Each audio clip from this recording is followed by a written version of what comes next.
পরে সরি আমি বলতে ভুলে গেছি, তো আমি অনুরোধ করব, ওর মানে বিভিন্ন রকম গুণ আছে, তার সঙ্গে খুব ভালো চাকরি করে, তো প্রফেশনাল একজন, তো এরকম লোকজন আমাদের মধ্যে পেয়ে আমরা সত্যি নিজেদের গর্ব অনুভব করছি। মানে এই প্রত্যেকটা ব্যাপারে সহযোগিতা করে পেছনে থেকে। আচ্ছা, আমি মনি বৌদিকে আমাদের চঞ্চলা বৌদিকে বললাম কিছু বলতে, তখন বললো না, এখন বলছে। তা তো তুমি নেপথ্য এবং পথে দুটোই দেখি তোমাকে। যাই হোক, আমি অনুরোধ করব সম্পাকে কিছু বলার জন্য। হ্যাঁ, আরো যদি কেউ কিছু করতে চান বলতে পারেন নির্বিধে, বড় একটা অনুষ্ঠান, এরকম কিছু ব্যাপার নয়। নমস্কার। স্বামী বিবেকানন্দ সম্পর্কে মোটামুটি এতক্ষণ ধরে সবাই বললেন, আমার তো কিছু বলার নেই।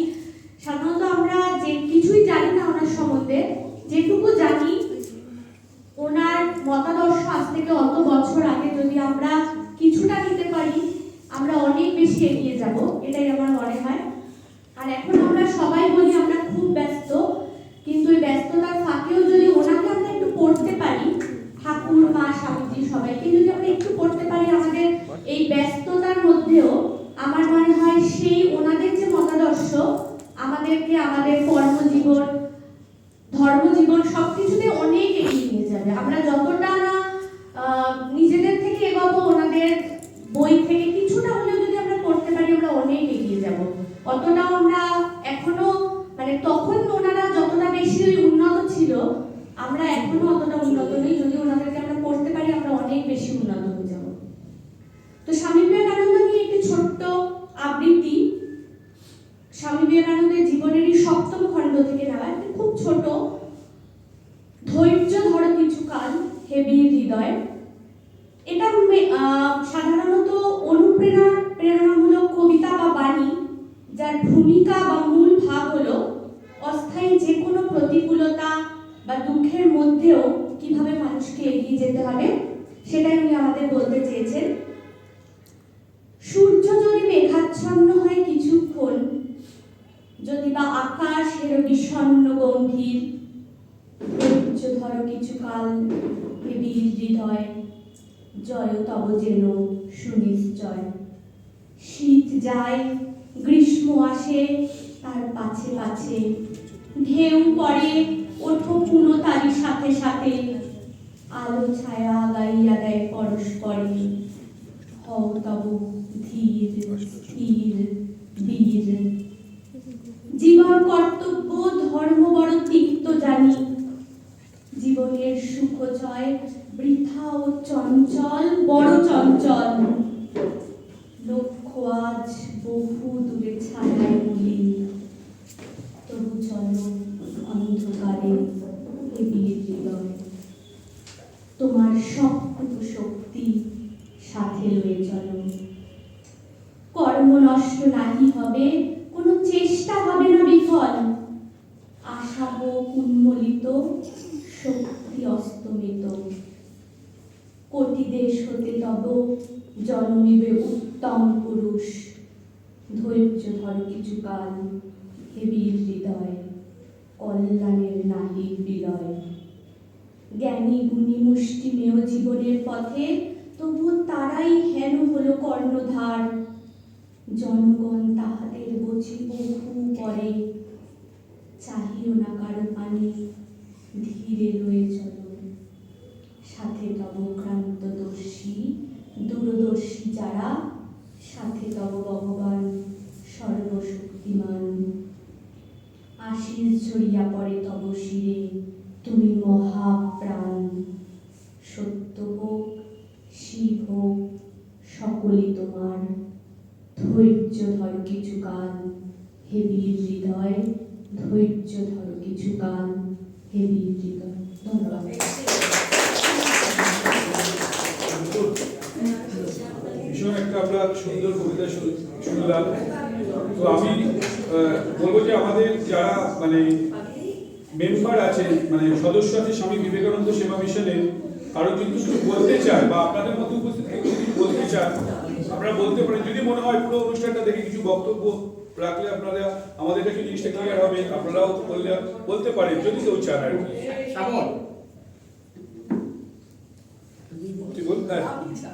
শ্যামল চক্রবর্তী বলবেন। হ্যাঁ হ্যাঁ আসুন।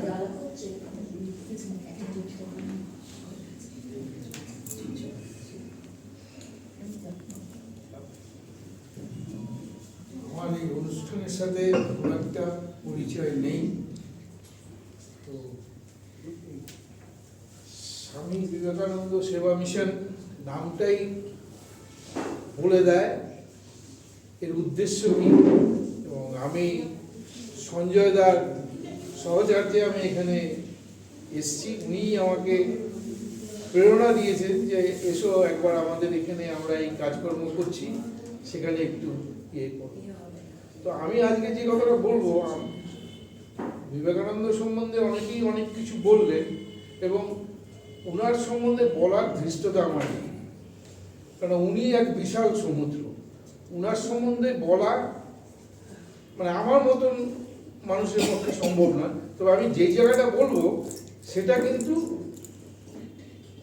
মানে অনেকে জানেন কি জানেন না আমি জানি না, কিন্তু আমার মনে হয় সেই জায়গাটা সবচেয়ে বেশি করে বলা উচিত। যেটা হচ্ছে আজকে ভারতবর্ষ যে স্বাধীনতা পেয়েছে, সেই স্বাধীনতাটা কিন্তু পেছনে কিন্তু বিবেকানন্দ। কারণ আজ আপনি নেতাজি সুভাষ বসু বলুন বা যাকেই বলুন, তারা কিন্তু অনুপ্রাণিত হয়েছিল।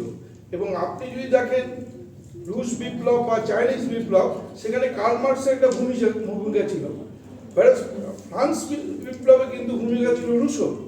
এবং আমাদের বিবেকানন্দের মানে উপস্থিতি, ওনার লেখা আমাদের বিপ্লবীদের কোথায় নিয়ে গেছে, একমাত্র বাল গঙ্গাধর তিলক বাদে তাকে কেউ পরিচয় দিতে পারে, তাকে সেই জায়গায় নিয়ে যায়নি। আমাদের দেশের রাজনীতিটা ভ্রষ্টাচারের রাজনীতি, যার জন্য আজকে আমরা সবসময় বলি আমরা জানি না, আমরা পড়ি না। আজকে বিবেকানন্দ সম্বন্ধে পড়ার জন্য আমাদের অনুপ্রাণিত করেনি। আজকে রাজনীতির পরিবর্তন হয়েছে, মানুষ আজকে বুঝতে শিখেছে বিবেকানন্দ কি, সেটা কিন্তু আমাদের কাছে এসছে।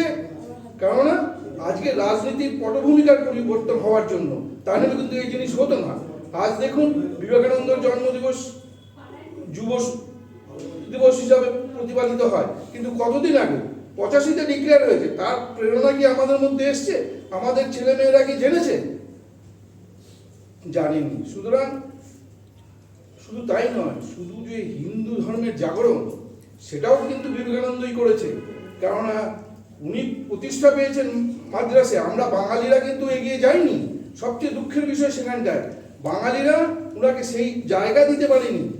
1893 খ্রিস্টাব্দে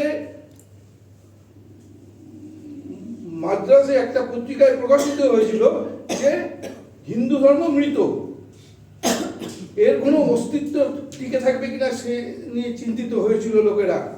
কিন্তু সেই একই পত্রিকা 1897 খ্রিস্টাব্দে বিবেকানন্দের আমেরিকাতে ভাষণের পরে বলেছে যে হিন্দু ধর্ম পুনর্জন্ম পেল, এবং তারপরেই কিন্তু হিন্দু ধর্ম এগিয়ে আসছে। আমরা কিন্তু কোনো ধর্মের বিদ্বেষ নেই, কিন্তু সব ধর্মকে নিয়েই চলার জন্য বিবেকানন্দ বলে গেছে। কিন্তু উনি বেদান্তকে এমন জায়গায় নিয়ে গেছে যে লোকেরা কিন্তু আজকে বুঝতে চেষ্টা করছে সনাতন একটা সৃষ্টি, সনাতন একটা ধর্ম নয়, সনাতন একটা বলতে পারেন পরিব্যাপ্ত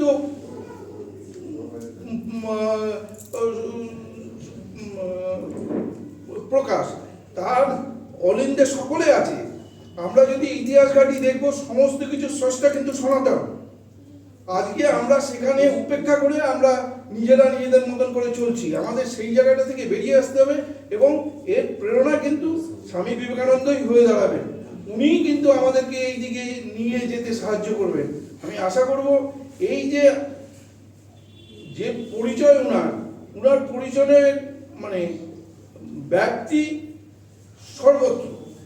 তো আপনি যে কোনো জায়গা থেকে চিন্তা করুন, দেখবেন ওনার একটা প্ররোচনা বা ওনার একটা অস্তিত্ব আমরা অনুভব করতে পারবো। এবং আমরা সেই জায়গাটাকে আরো বৃহত্তর স্বার্থে কাজে লাগাতে আমরা সবাই যদি এগিয়ে আসি, তাহলে কিন্তু দেশের উপকার হবে, সকলের উপকার হবে।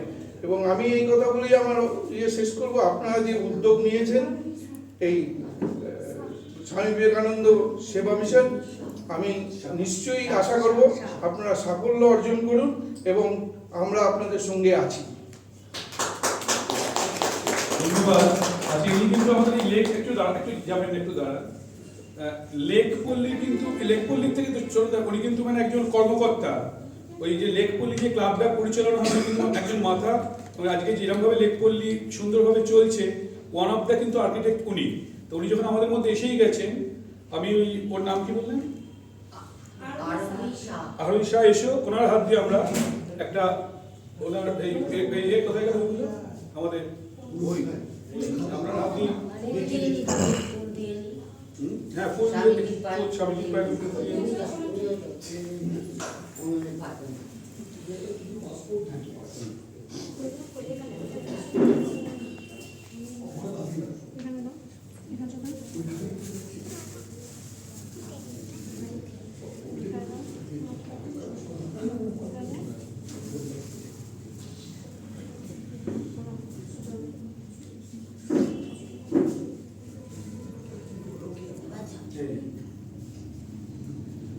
আমাদের যে সেই ব্যাপারে যদি আপনি শিখতে চান যোগাযোগ করে আপনার লোক আছে, পরে সবিস্তারে আপনাকে বলবেন।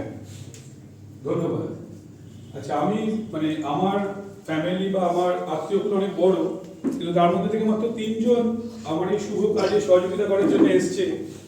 আমি চৈতিকে ডাকবো আমার দিদি, আমার মামাতো দিদি এসছে, আর রৌনক আমার ভাই এসে অনুতিপর্ণা। আমি এদেরও পরিচয় করি যে আমার হলেও কি হবে, আমার এই ভালো কাজের জন্য কিন্তু মুষ্টিমেয় লোককেই পেয়েছি যারা আমাকে সহযোগিতা করার জন্য এসছে। তাই এদের সাধুবাদ জানাবো এবং এইভাবে আমাকে সাহায্য করার জন্য আমি ধন্যবাদ জানাবো। এই চৈতি চৈতি আমি এখন সামনে যেতে চাইছি না, আমাকে এখান থেকে আপনারা দেখে নিন। নমস্কার, ঠিক আছে?